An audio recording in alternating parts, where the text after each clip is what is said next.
Hello everyone and welcome back to my YouTube channel. In this lecture, we are going to start a new subject of level 6 which is equity and trust law. Now this is a qualifying law degree subject और खास तौर पर ये बहुत ही मुश्किल subject माना जाता है by many students who are pursuing the LLB honors degree, especially of the University of London. In this lecture, we are going to study the idea of trust law which is a product of equity. अभी तक आपने जितने भी probably subjects पढ़े होंगे उनका एक journal जो थीम था वो कॉमन लॉ से रिलेटेड था, यानी जजमेंट लॉ जो कि इंग्लैंड के अंदर डेवलप हुआ। इक्विटी एक पैरेलल सिस्टम है जिसके अंदर आप फ्लेक्सिबिलिटी आपको नज़र आएगी। जजेस जो हैं वो बजाय इसके कि वो स्ट्रिक्ट रूल्स के ऊपर चीज़ों का फैसला करें, यहाँ पर जजेस की जो इंटेंशन होती है वो फेयरनेस की होती है। और इस लेक्चर के अंदर बेसिकली हम इस पर्टिकुलर चीज़ को भी समझेंगे कि इक्विटी क्या है, more importantly how is trust law dealt in equity. तो ये दोनों चीज़ें आज के ही इस लेक्चर के अंदर कवर्ड होंगी। आज हमने बेसिक्स ऑफ ट्रस्ट लॉ करने हैं। This is the first topic as you start this course. तो आपको ये समझना बहुत ज़रूरी है कि ट्रस्ट लॉ के बेसिक्स क्या हैं, ट्रस्ट होता क्या है, फॉर्म किस तरह किया जाता है, क्या टाइप्स होती हैं ट्रस्ट की, और उसके बाद फिर मैं आपको एंड के ऊपर कुछ चैप्टर्स एक्सप्लेन करूंगा जो कि इस पर्टिकुलर कोर्स के अंदर हमारे लिए बहुत ही रेलिवेंट हैं और जो हमने कवर करने हैं for the understanding of this course and as well as to prepare for the final exam. So let's quickly dive into the lecture. So the first question that we will be looking at is what is equity? Equity क्या है? और equity का एक general idea शायद अगर जिन लोगों ने LSM के अंदर इस सब्जेक्ट को जब कॉमन लॉ को आपने पढ़ा था या लीगल सिस्टम ऑफ इंग्लैंड को पढ़ा था तो आपने एक चीज़ नोटिस की होगी कि ये दो सेपरेट निज़ाम थे, basically common law versus equity.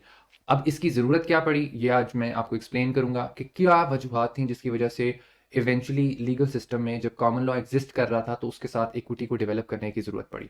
Then we are going to talk about कि where does it come from. So equity के जो प्रिंसिपल्स हैं वो आए कहाँ से हैं, that's also going to be the subject of the discussion.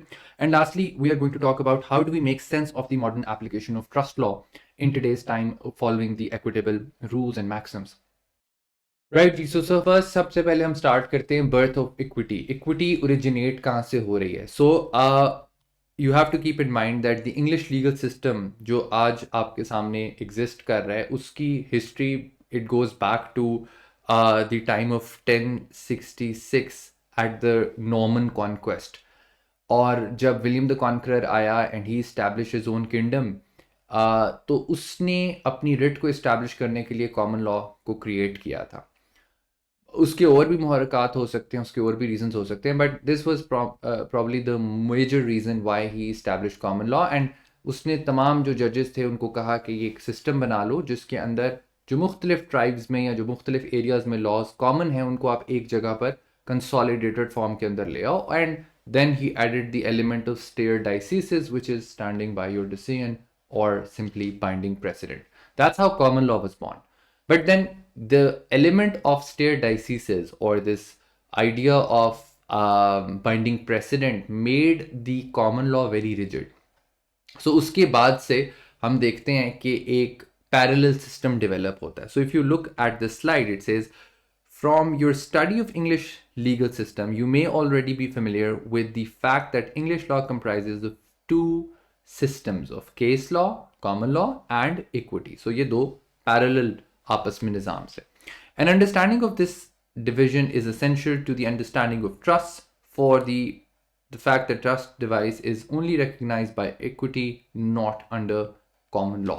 So that's a very important essential element कि हम ये इसलिए basically ये बात कर रहे हैं because trust, as I said, is a product of equity. It's not covered under common law.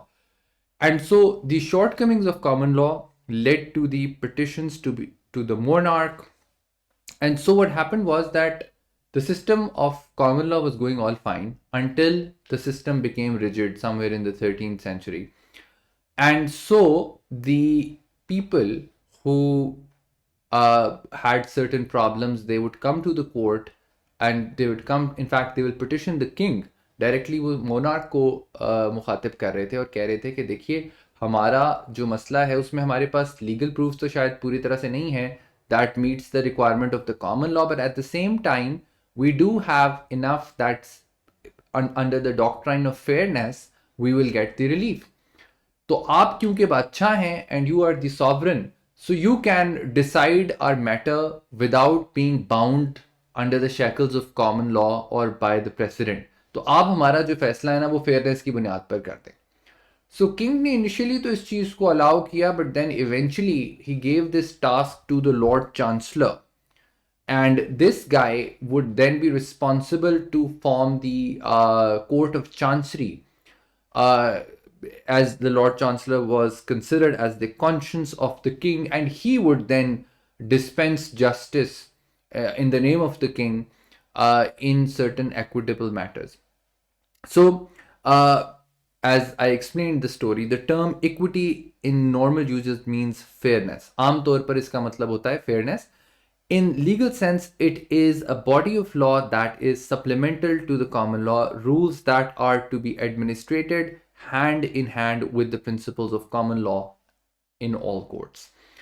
So the petitioning of the king, as I was explaining you, कि जिस तरह ये लोग आ गए और लोगों ने कहा कि जी आप जो, क्योंकि हमारा मामला जो है वो इंसाफ के तकाज़ों पर आप कर दें, बेसिक जो प्रिंसिपल ऑफ फेयरनेस है उसके ऊपर कर दें।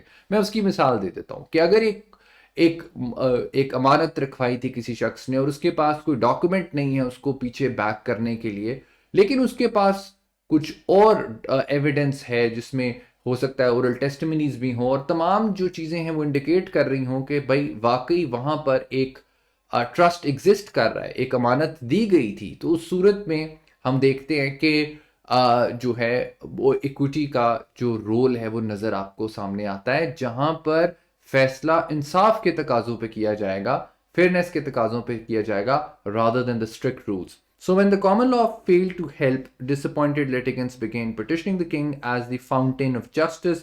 The procedure being to present a petition or a bill asking him to do justice in respect of the complaint. By the time the king and the council determined these petitions himself, but as the work increased, he passed them to the chancellor as the keeper of the king's conscience. So जिस तरह मैंने आपको पिछली side पे भी explain किया कि अब उसने ये टास्क जो है वो लॉर्ड चांसलर को दे दिया कि भाई आप जाकर इस एक अलहदा से सिस्टम बना लें, एक पैरेलल सिस्टम बना लें जिसमें इंसाफ के तकाजे को सामने रखते हुए लोगों के फैसले करें. So the origin of equity, the two parallel court systems, common law and the court of chancery, now exist. तो अब क्योंकि ये जो लॉर्ड चांसलर को एक पावर डेलीगेट कर दी गई, एक काम कह दिया गया कि भाई आपने अब लोगों के फैसले करने हैं.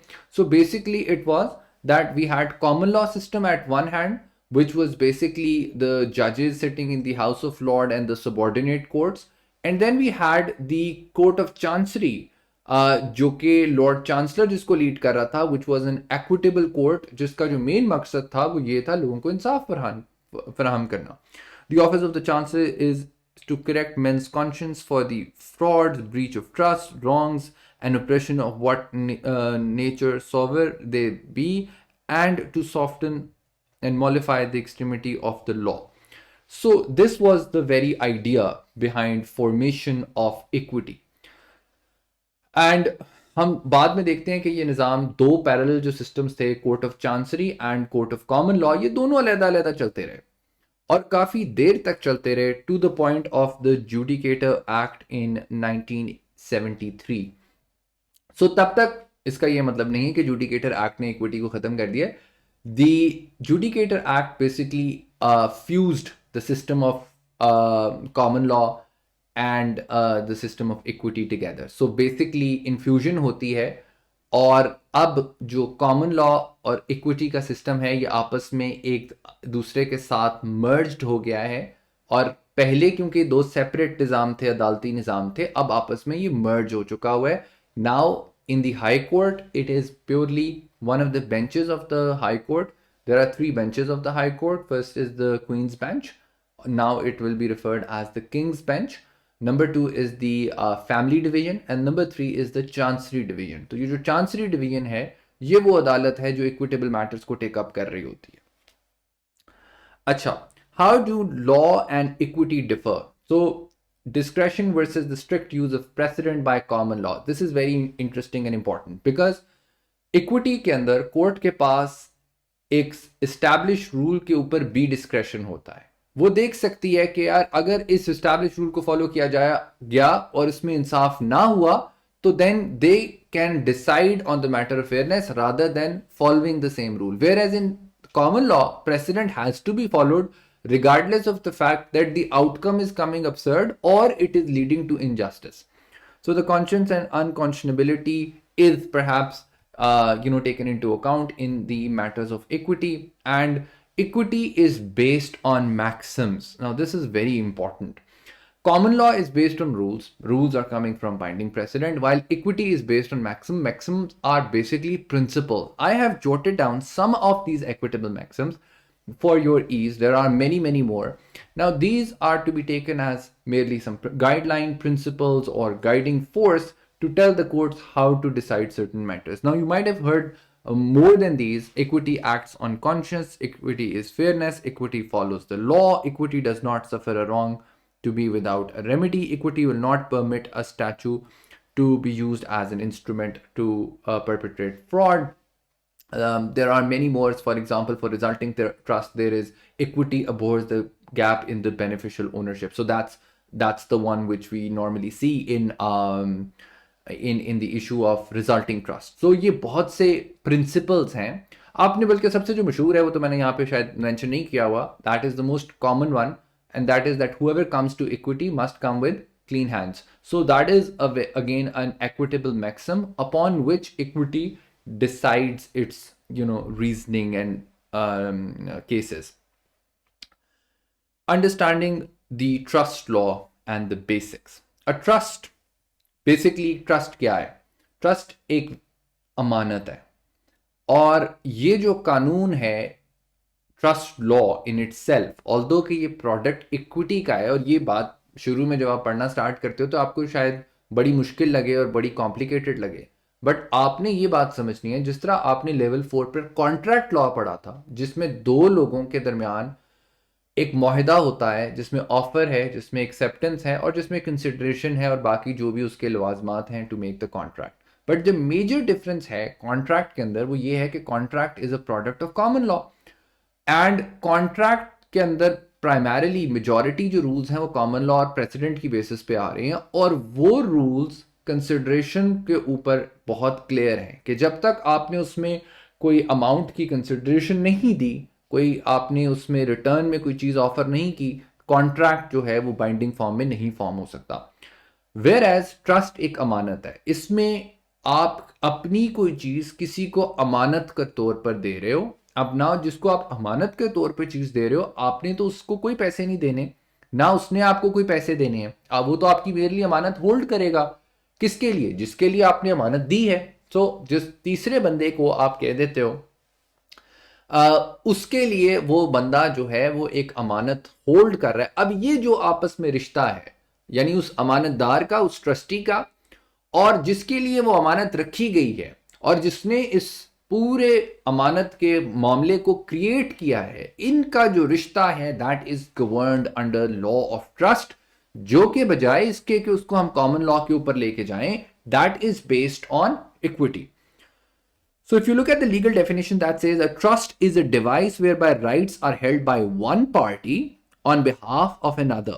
A trustee is given the legal rights over a property for the benefit of the beneficiary. अब यहाँ पे आपको थोड़ी सी डायग्राम बना के समझाना पड़ेगा. देखिए ट्रस्ट के अंदर दर हकीकत आगे जाके मैं आपको एक्सप्लेन करूंगा कि 3 पार्टीज इंवॉल्व होती हैं. सो अगर ए ने कुछ राइट्स जो हैं वो बी को वेस्ट किए हैं कि भाई आपने अमानत के तौर पर सी के लिए मेरी घड़ी होल्ड करके रखनी है या मेरा मोबाइल फोन होल्ड करके रखना है. So in that situation this is what a classical trust looks like. So अगर आप वापस डेफिनेशन को देखें तो trust is a device where by rights are held by one party, and this is by the way, this is the party we're talking about here. Party B, who is the trustee, the amanatdar, by one party on behalf of another. The trustee is given the legal rights. So the trustee, the B person B will be given the legal title over the property for the benefit of the beneficiary. And in our case, C is the beneficiary. So in that situation, आप देख रहे हो कि C will get the final end product. Because he is the beneficiary. And in दोनों का जो रिश्ता है बी और सी का, और फिर इसी तरह ए और बी का, ये ट्रस्ट लॉ के अंदर गवर्न हो रहा है। If you look at a more formal definition, तो उसको भी जरा देख लें। This is provided by हिटन।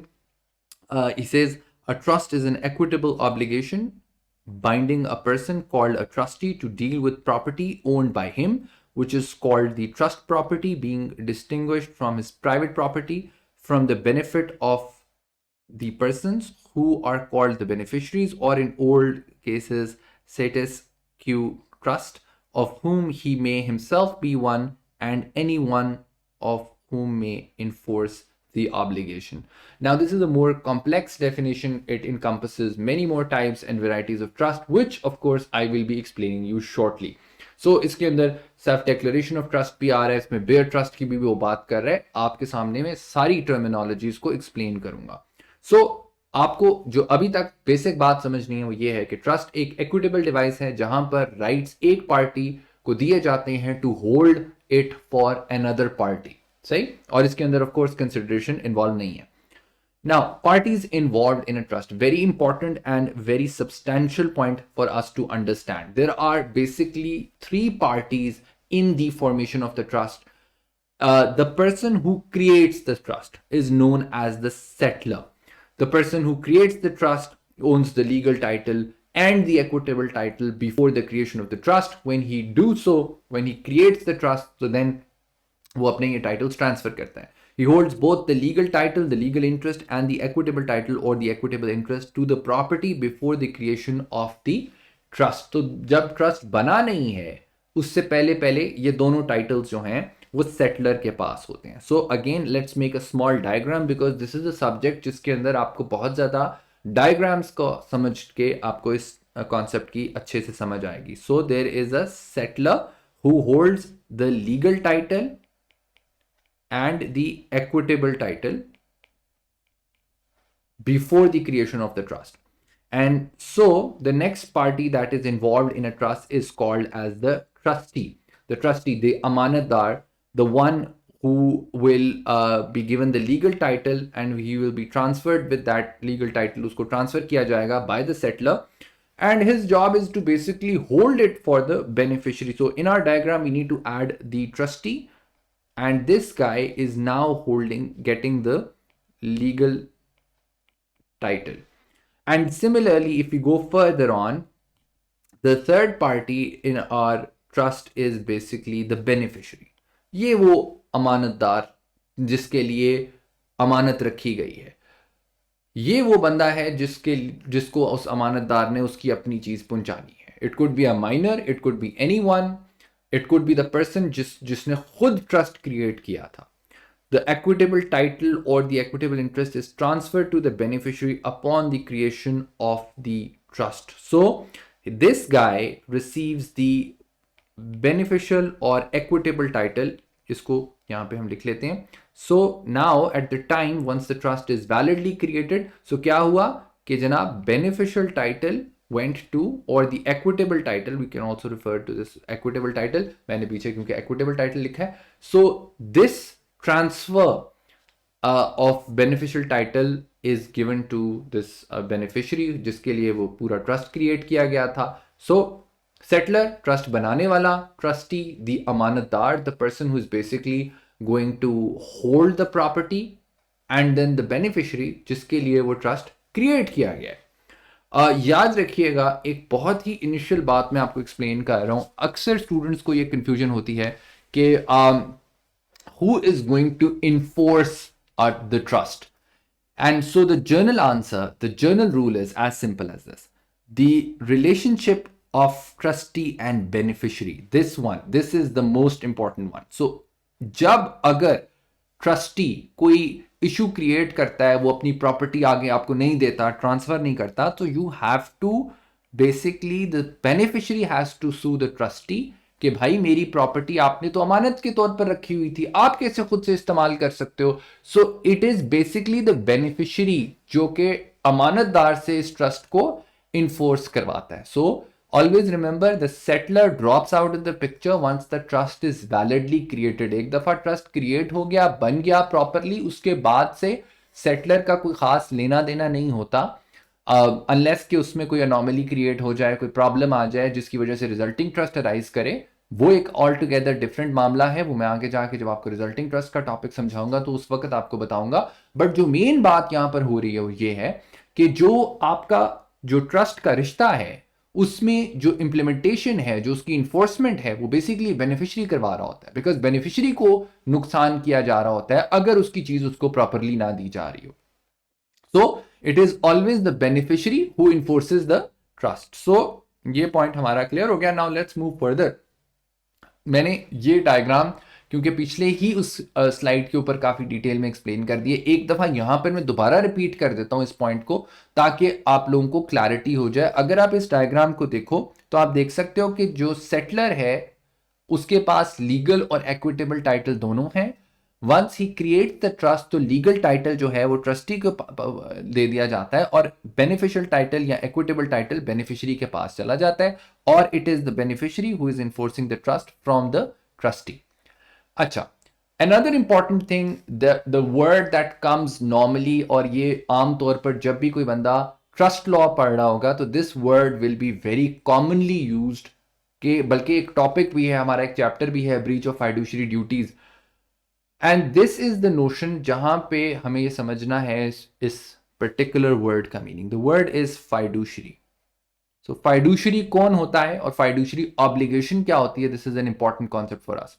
A trustee has a fiduciary obligation towards the beneficiary. Fiduciary उस शख्स को कहते हैं जिसने अपना किसी इंटरेस्ट को सामने नहीं आने देना, बल्कि जिसके इंटरेस्ट के लिए उसको ये इत्मीनान दिया गया है, he is suppose to take care of him. यानी उसने ना तो कोई सेल्फ डीलिंग करनी है और उसने लॉयल्टी से अपना काम परफॉर्म करना है। मैं आपको इसकी मिसाल दे देता हूं। There are lot of relationships which are covered under the fiduciary obligation. So for example, the attorney and client. So एक लॉयर का रिश्ता अपने क्लाइंट के साथ एक फाइडुशियरी होता है, यानी उसने अपने क्लाइंट के बेस्ट इंटरेस्ट में काम करना होता है। उसको ये नहीं करना कि अपने लिए उस जो उसमें फायदा नजर आ रहा होगा वो काम करे, उसका जो क्लाइंट के लिए सबसे बेहतर काम है उसने वो परफॉर्म करना है। इसी तरह एक और रिश्ता जहां पर हम देखते हैं एजेंट और प्रिंसिपल का जो रिश्ता है, यानी अगर आप रियल एस्टेट एजेंट को हायर करते हैं और उसको आप ये एक टास्क देते हैं कि भाई आपने मेरी प्रॉपर्टी सेल करनी है, और वो अगर बेस्ट पॉसिबल प्राइस आपके लिए फेच नहीं करता तो वो अपने ही किसी आपने रिश्तेदार को या अपने आप को या अपने किसी जानने वाले को फायदा पहुंचाने के लिए आपकी प्रॉपर्टी सस्ते में सेल कर देता है, तो उसने बेसिकली अपना फाइडुशियरी ऑब्लिगेशन ब्रीच की है। इसी तरह जो ट्रस्टी है वो एक ट्रस्ट के अंदर फाइडुशियरी का दर्जा रखता है, यानी उसने अपना इंटरेस्ट नहीं देखना, अपनी जात को नहीं देखना, उसने उस बेनिफिशियरी के बेस्ट इंटरेस्ट में काम करना है। So it is the duty to act with loyalty in dealings that affect the party to whom such an obligation is owed, hence no self-interest of the trustee can prevail. So this is the idea of fiduciary obligation, जिसको हम बार बार इस concept को further जाके detail में भी discuss करेंगे। अच्छा, सो another important area is that why are trust created? Trust क्यों बनाए जाते हैं? So there are multiple reasons for that. First, let's look at those. This includes management for the minors. जाहिर है आपको पता है कि सबसे पहली बात जो है वो ये है कि एक माइनर शख्स जिसकी एज लेस देन 18 होगी, अगर उसका आईडी नहीं बना हुआ तो उसके नाम पर प्रॉपर्टी ट्रांसफर नहीं हो सकती। अगर आप उस तरह से किसी माइनर को कोई चीज देना चाहते हैं तो आपको ट्रस्ट का सहारा लेना पड़ेगा। इसी तरह प्रॉपर्टी मैनेजमेंट के लिए, प्रॉपर्टी मैनेजमेंट यानी अगर आपने को ओनरशिप करनी है और आप 2 से ज्यादा लोगों या ने प्रॉपर्टी खरीदनी है तो उसके अंदर भी आप ट्रस्ट क्रिएट करते हो।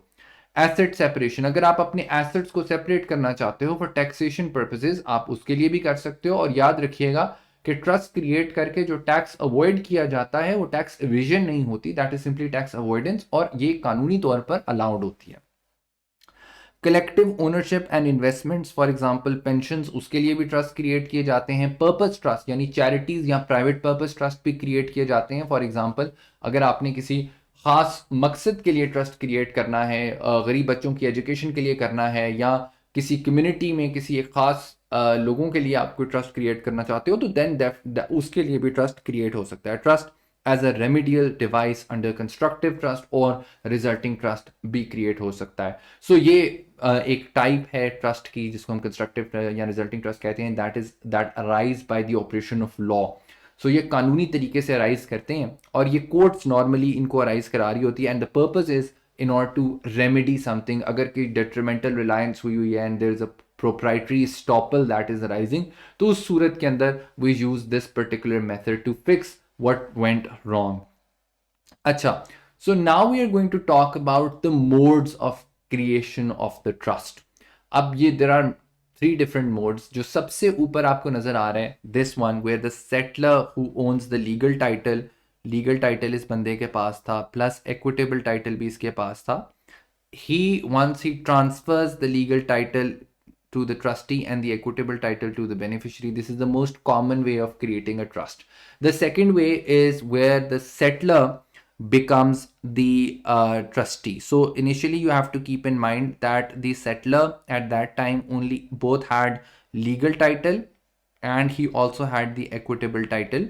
But then because of the fact that he only is now a trustee, he declared himself a trustee. For example, अगर मैं कहूँ यार मैं ये चीज़ आपके लिए अमानत के तौर पर होल्ड कर रहा हूँ, so this is a self declaration of trust. It was my thing and now I'm holding that very property for you.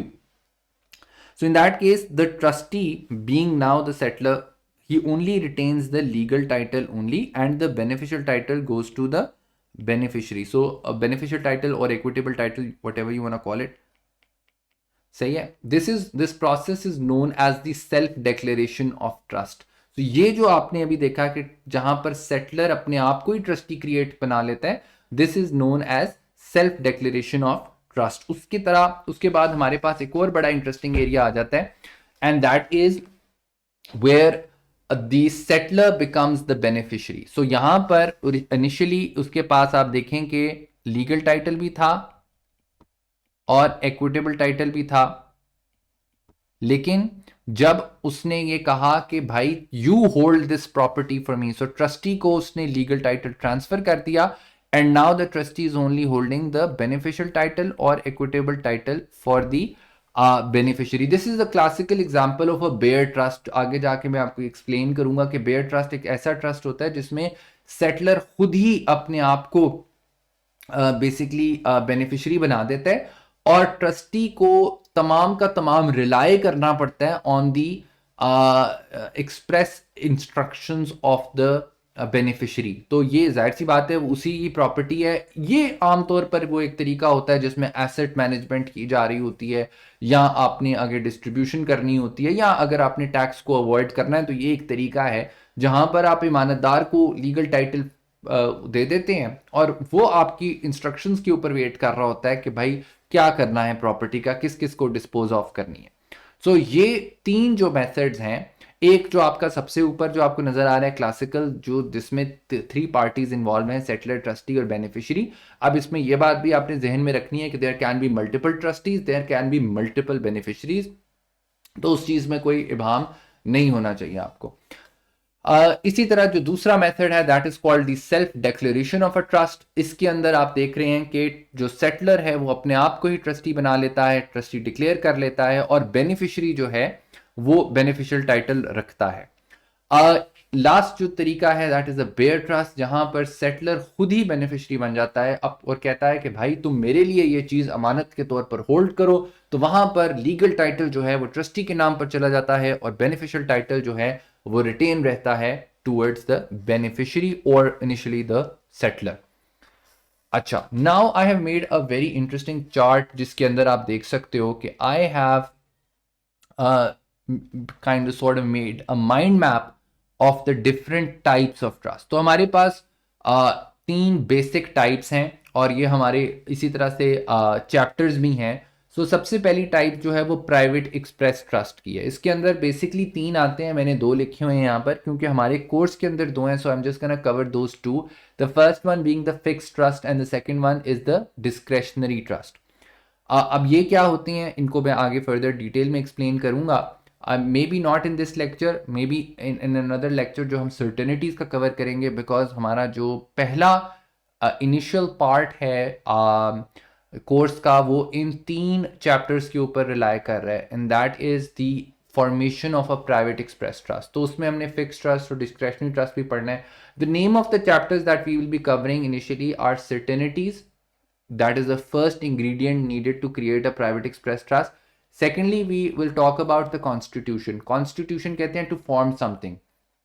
अच्छा, so how is a trust form, तो उसकी ट्रांसफर के क्या क्या तरीके होते हैं, that's what we are going to study in the area of constitution of the trust. तो ये हमारा दूसरा चैप्टर होगा. इसी तरह हमारा जो तीसरा चैप्टर होगा that is going to focus on formalities. ये तीन चैप्टर जो है ये बेसिकली बात formation of a private express trust की ही कर रहे हैं, जिसके अंदर हम इन दोनों टाइप्स को डिस्कस करेंगे. आपको बेसिक आइडिया बताता हूँ. फिक्स ट्रस्ट वो ट्रस्ट होते हैं जिसकी जो टर्म्स हैं वो बिल्कुल फिक्स्ड होती हैं. सो फॉर एग्जांपल मैं कहता हूँ कि I leave my property for I leave my property for my son X. So in that case X is fixed, there is no option to the trustee, और trustee के पास कोई option नहीं है किसको देना है कितना देना है, तमाम की तमाम प्रॉपर्टी जो है वो X के पास जानी है. Whereas in contrast to that discretionary trust में you give a discretion to the trustee to choose between the beneficiaries. Now I might say you can give the property as you like between my 3 children. सो वहां पर आपने देखा कि discretion मैंने दे दिया है trustee को कि अब उसने चूज करना है कि बेशक एक बेटे को या एक बेटी को वो सारी की सारी प्रॉपर्टी दे दे या दूसरे को कुछ दे दे कुछ तीसरे को दे दे. ये अब उसका इख्तियार है, ये उसकी सवाबदीद है. इसको हम डिस्क्रेशनरी ट्रस्ट कहते हैं. अच्छा, अब जो सेंटर वाला एरिया है this is also very interesting and that is purpose trust. अब पर्पस ट्रस्ट जो हैं वो दो तरह के होते हैं. One is the private purpose trust. ये एक बड़ा ही प्रॉब्लमैटिक एरिया रह चुका है in the law of trust because general rule of trust law is that there has to be an ascertainable beneficiaries. अब क्योंकि ये आप एक खास मकसद के लिए ट्रस्ट बना रहे हैं तो इसकी एक बहुत लिमिटेड सी एक्सेप्शन है. For example if you are leaving a trust for your monument और योर ग्रेव, आप अपने मरने के बाद उस चीज़ की रेनोवेशन के लिए या उसकी मेंटेनेंस के लिए कुछ पैसे छोड़ रहे हैं या अपनी किसी पेट के लिए छोड़ रहे हैं तो वो चीज़ इसके अंदर कवर हो जाती है. ये एक एक्सेप्शनल रूल है. जनरल रूल यही है कि आमतौर पर private purpose trust are not valid. ये हमारा बड़ा इंपॉर्टेंट टॉपिक है, हम लोग डेफिनेटली इसको कवर करेंगे. इसी तरह एक और बहुत इंपॉर्टेंट टॉपिक है that is public purpose trust which are known as charities. Interesting बात यह है कि ये पूरे ट्रस्ट लॉ के अंदर ये वाहिद एरिया है चैरिटीज का जो बेसिकली कॉमन लॉ से डिराइव हो रहा है. एक स्टैट्यूटरी रिजीम है, मुख्तलिफ स्टैट्यूट हैं. 2006 का एक्ट है charities act and then 2011 act जो इस पर्टिकुलर एरिया को डील कर रहा है. So those of you who might not enjoy equity per se because उसके अंदर चेंजेस बहुत ज़्यादा होती हैं, एक केस का फैसला डिफरेंट तरह से होता है, दूसरे का फैसला डिफरेंट तरह से होता है, then this area would perhaps be a relief. जो कि पेनर अपनी किताब में खुद लिखता है कि ये जो टॉपिक है ये रिलेटिवली आसान इसलिए बहुत से स्टूडेंट्स को लगता है बिकॉज अगेन आप वापस कॉमन लॉ की तरफ जा रहे होते हो. Now if I zoom back and then there is a whole new another category of implied trust. तो इम्प्लाइड ट्रस्ट में हमारे पास ये भी बड़ा इंपॉर्टेंट चैप्टर्स हैं. इनफैक्ट कंस्ट्रक्टिव ट्रस्ट एक अलहदा चैप्टर है जिसके अंदर प्रोप्राइटरी स्टॉपल्स जैसे जो प्रिंसिपल आपने शायद लेवल 5 में प्रॉपर्टी लॉ में पढ़े हैं वो आप यहाँ पर पढ़ोगे. और इसमें और भी कुछ टाइप्स पढ़ोगे, कॉमन इंटेंशन कंस्ट्रक्टिव ट्रस्ट पढ़ोगे और डिट्रीमेंटल रिलायंस कंस्ट्रक्टिव ट्रस्ट पढ़ोगे. Then ST stands for statutory trust. अब ये एक बड़ी ख़ास कैटेगरी है जो स्टैचूज अक्सर ट्रस्ट क्रिएट करते हैं. फॉर एग्जांपल आपने लैंड लॉ में देखा होगा, प्रॉपर्टी लॉ में देखा होगा कि एडवर्स पोजेशन में सेक्शन 75 ऑफ LRA 1925 के तहत जो प्रोविजन है that is a statutory trust. So जब एक बंदा 12 साल किसी की ज़मीन के ऊपर जो है वो एडवर्स पोजेशन मेंटेन कर लेता है, so the other person, the paper owner, is basically holding a statutory trust in favor of the squatter. So ये सेक्शन 75 है. इसी तरह को ओनरशिप के लिए सेक्शन 36 आपने पढ़ा होगा या सेक्शन 1 and 2 ऑफ टलाटा पढ़ा होगा जो कि क्रिएट करता है by the virtue of a statue a trust. On the other hand हमारे पास जो एक बहुत बड़ी कैटेगरी आती है that is resulting trust. Resulting का मतलब होता है to go back, to jump back. The basic idea is कि आपकी प्रॉपर्टी वापस चली जाती है जहां से वो आई थी. सो रिजल्टिंग ट्रस्ट भी फर्दर 2 टाइप्स की हैं और टाइप्स के अंदर आगे फिर बहुत सी टाइप्स आ जाती हैं. So for example PIRT stands for presumed intention resulting trust, whereas the presumed intention resulting trust and ARTs stand for automatic resulting trust. So automatic resulting trust arise because a trust fails, and it normally fails because of lack of objects और the unclarity और uncertainty of objects. अगर आपने beneficiary specify नहीं किया हुआ तो वो जो मैंने इक्विटेबल मैक्सिम शुरू में बोला था, the equity abhors the gap in the beneficial ownership, वो एक रीजन है जिसकी वजह से जो है ऑटोमेटिक रिजल्टिंग ट्रस्ट अराइज करते हैं। within the presumed intention resulting trust there is a category called voluntary conveyance resulting trust, VCRTs, and then the other one is purchase money resulting trust, जिसके अंदर आपने अगर कोई कंसिडरेशन से purchase consideration दी हुई है तो वो चीज इसके अंदर कवर हो जाती है। सो ये जनाब आपका जो अभी मैंने आपके सामने पूरा एक चार्ट रखा है, इस चार्ट में से ही आपके बहुत से चैप्टर्स डिराइव हो रहे हैं। सो आपके सामने मैं लिख देता हूं कि बेसिकली 3 जो चैप्टर्स हैं वो इस एरिया को कवर करेंगे, 2 चैप्टर्स इस एरिया को कवर करेंगे, एंड देन टेक्निकली 2 ही चैप्टर्स इस एरिया को कवर करेंगे। One area would be resulting trust, one area would be constructive trust, private purpose trust, charities, certainties, constitution and formalities. So in overall ये जो आपकी screen पे नजर आ रहा है, this include 6 chapters. Of course हम लोग कुछ ब्रीच के टॉपिक्स भी करेंगे जिसमें फाइडुशरी ड्यूटीज वगैरह आ जाती हैं, वो टॉपिक भी इसमें शामिल, इस चार्ट के अंदर तो शामिल नहीं किया हुआ मैंने, जाहिर सी बात है वो टाइप नहीं है, वो ब्रीच से रिलेटेड टॉपिक है, वो भी आपके कोर्स का हिस्सा है, बहुत इंटरेस्टिंग टॉपिक है। इसके अलावा और भी बहुत से एरियाज हैं, ट्रेसिंग का एक बहुत इंपॉर्टेंट एरिया है, ट्रस्टी ड्यूटीज का एक बहुत इंपॉर्टेंट एरिया है जो मैंने इस चार्ट में तो कवर नहीं हुआ, लेकिन एज अ कोर्स हम उन एरियाज को भी स्टडी करेंगे for the purpose of the exam. अच्छा जी, now we are going to talk about some of the comparisons between the concepts of trust versus contract, trust versus debt, trust versus power of appointment, and lastly trust versus a gift. तो ये कुछ छोटे से comparison है which you need to understand for the development of this basics, जो आपके लिए बड़ा ज़रूरी है। आपने ये बेसिक पूरा पढ़ना है, पूरा समझना है before we actually start indulging into the formation of a private express trust. So सबसे पहले हम बात कर लेते हैं trust versus a contract. Contract is a common law concept. The trust is an equitable concept. So one of the main basic differences is that trust के अंदर equity is coming into play, whereas contract is covered under common law. Contract creates personal obligation, trust creates proprietary obligations. Contract requires considerations to be enforceable. Trust beneficiaries are not required any consideration. The same transaction could, however, involve both legal relationships.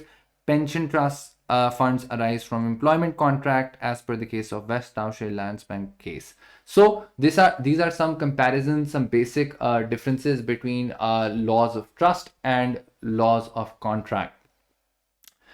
Similarly, if we compare between trust law versus debt. Debt basically means कि आपने किसी को कर्जा दिया हुआ. On transfer, money becomes personal property of the debtor, whereas a trustee does not take a beneficial title, only a legal title. जब आप किसी को कर्जा देते हो तो legal title और equitable title दोनों उसके पास चले जाते हैं, whereas जब आप किसी के पास अमानत रखवाते हो तो सिर्फ उसके पास लीगल टाइटल जाता है, बेनिफिशियल टाइटल दर हकीकत उस बंदे के पास जाता है जो बेनिफिशियरी नॉमिनेट हुआ होता है. Debt creates personal obligation, the trust creates proprietary obligation. Bankruptcy of the debtor will effect the creditor's ability to recover property. Bankruptcy of the trustee will not affect the beneficiary's ability to recover the property. So you are more safer perhaps in a trust, because वहां पर अगर trustee personally तौर पर bankrupt भी हो जाए तो still he has to पे, बिकॉज उसकी एक प्रोप्राइटरी ऑब्लिगेशन है रादर देन पर्सनल ऑब्लिगेशन. इसी तरह अगर हम एक कंपैरिजन करें ट्रस्ट वर्सेस अ गिफ्ट.